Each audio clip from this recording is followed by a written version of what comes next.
Buenos días, presidente, y buenos días a sus invitados. Buenos días a todos. Nancy Flores, de la revista Contralínea. Presidente, el Instituto Nacional de Transparencia, al igual que el INE, han encontrado una manera para estar censurando a periodistas y a medios de comunicación. En el caso del INAI, que además es un organismo que nos cuesta mucho a los mexicanos, pues ahora están utilizando esta figura de los datos personales para estar hostigando a la prensa, a los periodistas. En caso donde en notas periodísticas, en informaciones periodísticas, incluso artículos de opinión, donde se mencionan a personas físicas o morales y estas van a quejarse al INAI de que se está haciendo un presunto uso, mal uso de sus datos personales, pues el instituto está dando cabida a estas reclamos de estas personas físicas y morales, a pesar de que la Constitución mexicana en sus artículos sexto y séptimo pues garantizan el derecho humano a la información y también la libertad de expresión y por tanto protegen estos contenidos periodísticos. Al dar cabida a estos procesos de supuesta protección a datos personales, lo que hace el INAI pues es llevar un proceso, le llaman un proceso de revisión del uso o presunto mal uso de estos datos personales, y aunque estos recursos no prosperan, al final encuentra la manera de decir que los medios de comunicación y los periodistas han tenido alguna falla administrativa, como por ejemplo no responderle a tiempo a estas personas que pues no puede aplicarse los datos personales porque se trata de un contenido periodístico. Con esto empiezan a aplicar multas, ya han estado aplicando multas a medios de comunicación y a periodistas por esta situación, por supuestos pues fallas administrativas, ¿no? Porque no le contestaste a tiempo a estas personas que reclaman un supuesto uso de datos personales. El tema es, presidente, que estos nombres de empresas o de personas pues se utilizan para pues identificar a quienes cometen o presuntamente están cometiendo actos de corrupción que también incurren en ilegalidades o que incurren en violaciones a derechos humanos. Preguntarle, presidente, cuál es su opinión acerca de estos organismos autónomos que están pues buscando todos estos vericuetos para tratar de de alguna manera ir censurando a periodistas, a medios de comunicación y en este caso pues específicamente el INAI, que se supone que está para garantizar el derecho humano a la información. Bueno, estamos padeciendo todavía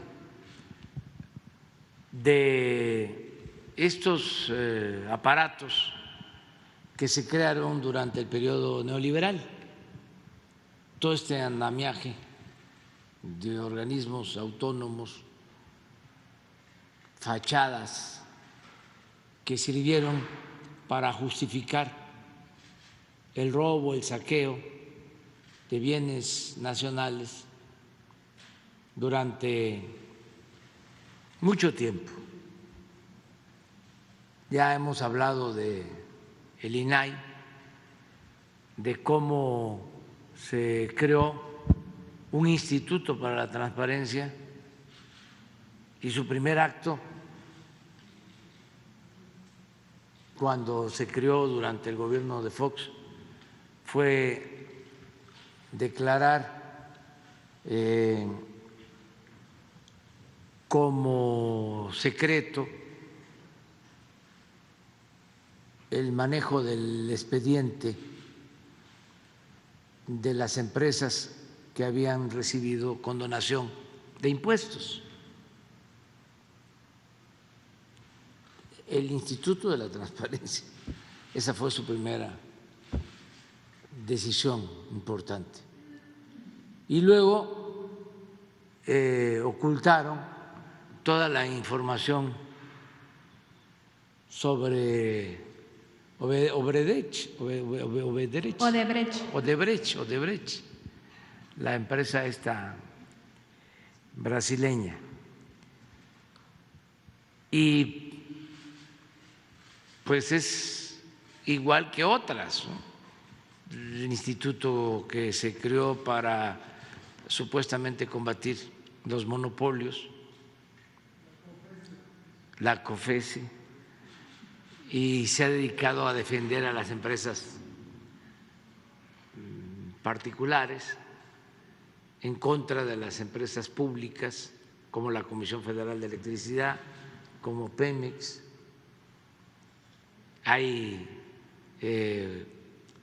jueces que se crearon o juzgados que se crearon con ese propósito y están también al servicio de las empresas particulares. El organismo que se constituyó para evitar los monopolios en los medios de comunicación, que terminó también al servicio de las grandes corporaciones de información en el país y de comunicación. Entonces, todo este andamiaje pues, existe, el mismo INE, no hay que desaparecerlo, sencillamente pues hay que buscar que se dediquen a cumplir con su función, que no estén al servicio de un grupo, de una minoría, y que no se conviertan también en órganos de represión a ciudadanos, como en este caso, ¿no? Es algo parecido a lo del INE y del tribunal acusando a periodistas por participar en procesos electorales, violando la Constitución, el derecho a la libre expresión de las ideas. Pero, en fin, hay que estarlo denunciando y hay que buscar que esto cambie.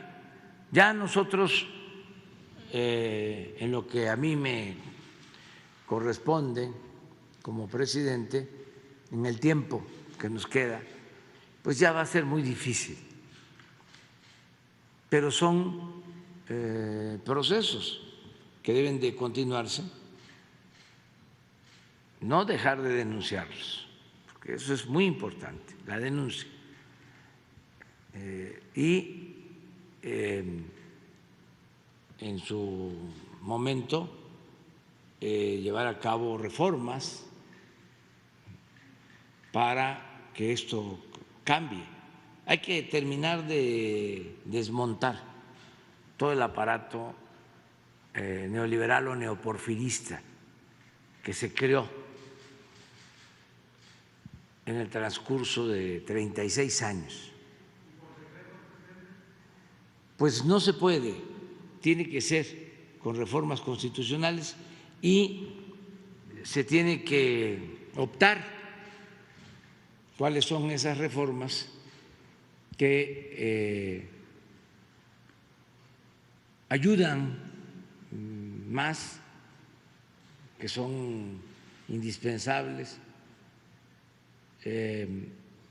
y pensando también en que vienen otros gobiernos y que debe haber continuidad con cambio. Esto es que debe de terminar de consolidarse la transformación, porque fue mucho tiempo, fueron 36 años. Siempre recuerdo, para no olvidar, que el porfiriato fueron 34 años. Y fue tan penetrante que no pudo la revolución posterior terminar con todas las prácticas. Se avanzó mucho con la revolución. Estamos hablando de la revolución más importante en el mundo en el siglo XX, la primera más importante del mundo y más profunda en lo social, sobre todo, en lo económico, pero en lo político no se avanzó.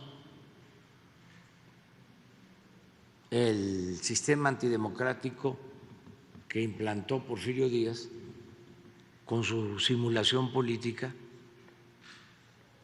se trasladó casi íntegro al periodo posrevolucionario.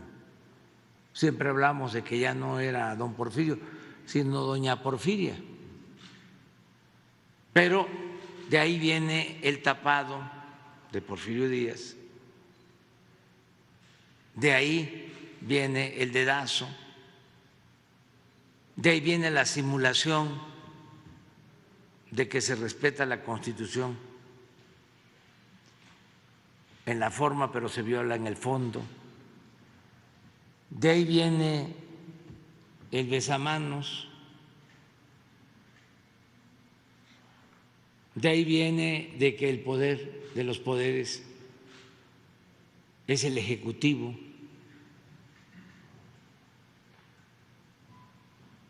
Y de ahí vienen muchas cosas. El que se celebren elecciones, pero que no se respete el voto. Durante los 34 años de Porfirio Díaz nunca dejó de celebrarse una elección, pero ya de antemano se sabía quién iba a ganar. Mandaba las listas a sus hombres fuertes en los estados, las llamadas palomas mensajeras,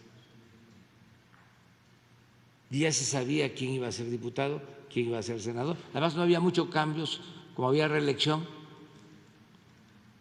casi se morían en los curules, pasaban de un curul a otro.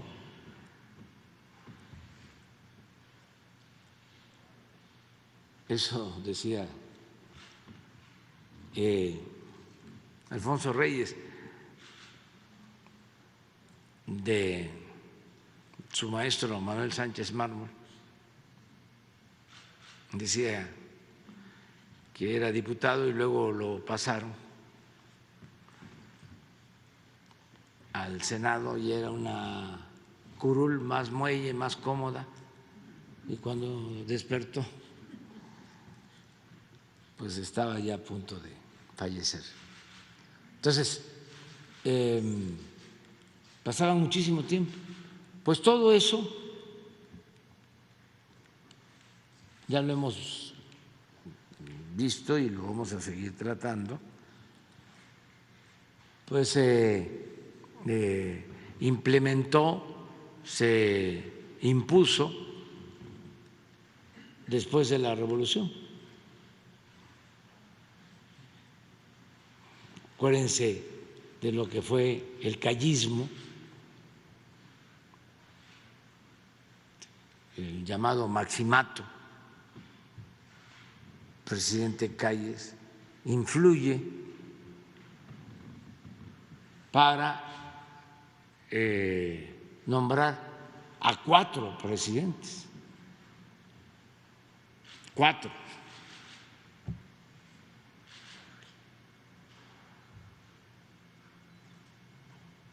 Y él es el creador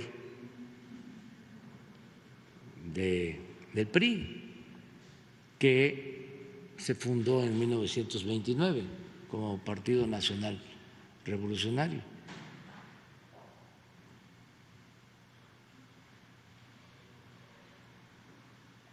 Con el porfiriato, por ejemplo, se define la regla que se aplica después de la Revolución, de que el presidente pone a los gobernadores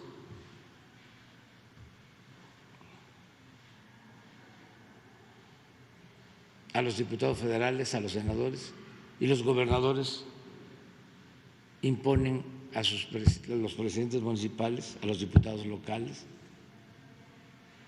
a los miembros del Poder Judicial.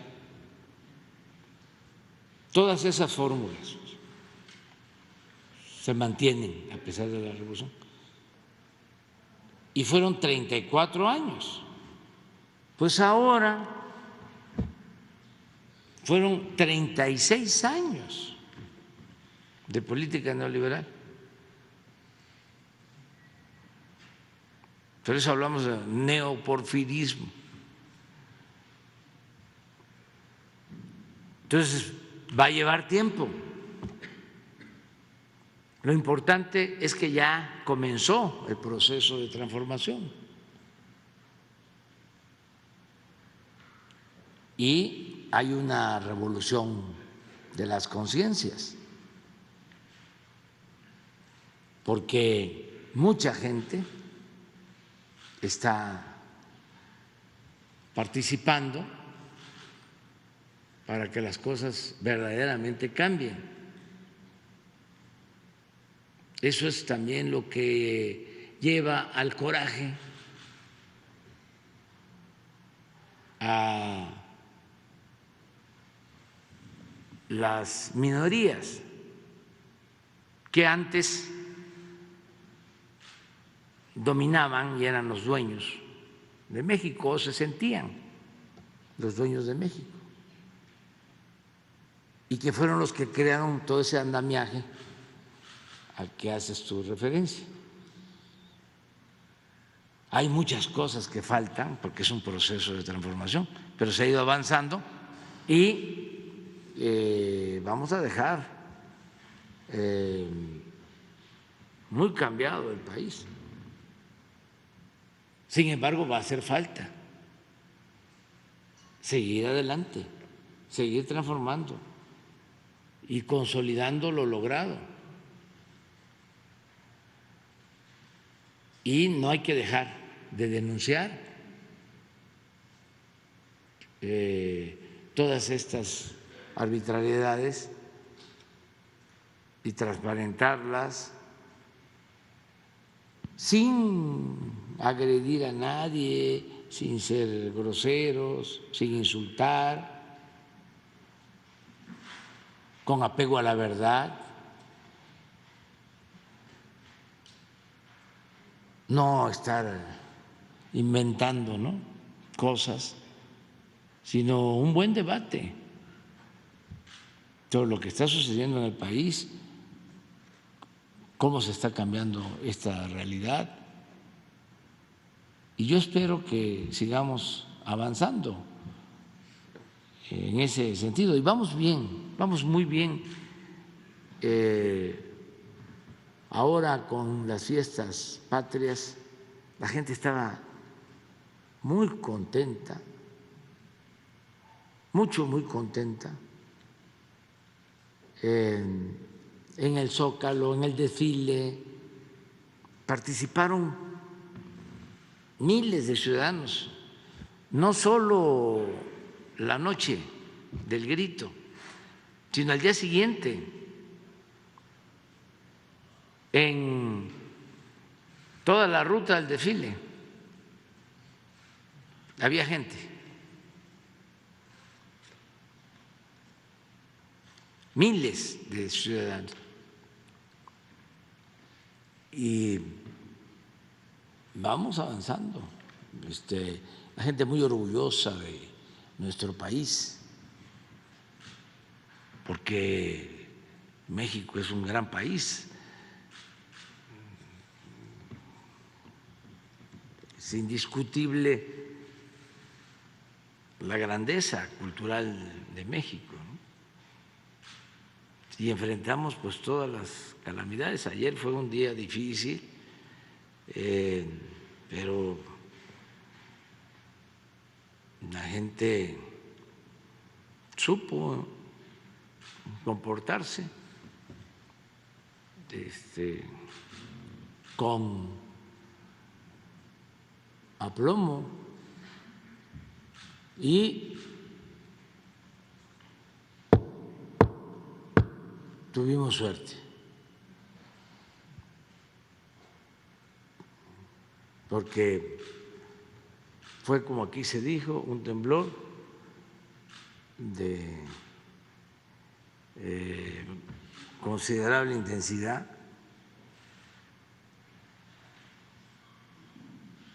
y es lamentable la pérdida de las vidas humanas, aunque sean 2, pero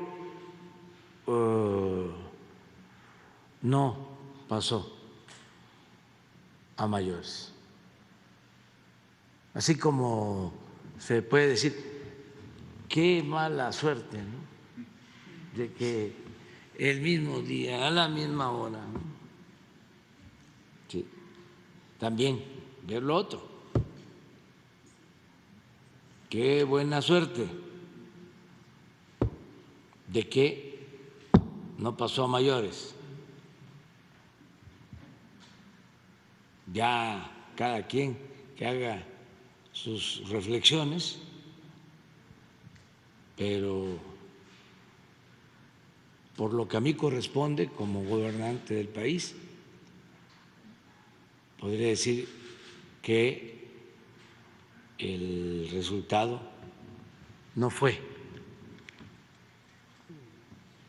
tan dramático, tan grave, afortunadamente. O sea, algunos podrán decir, estamos con mala suerte. Yo digo, estamos con buena suerte, tenemos protección. Y solidarizarnos con las víctimas, presidente. Sí. En otro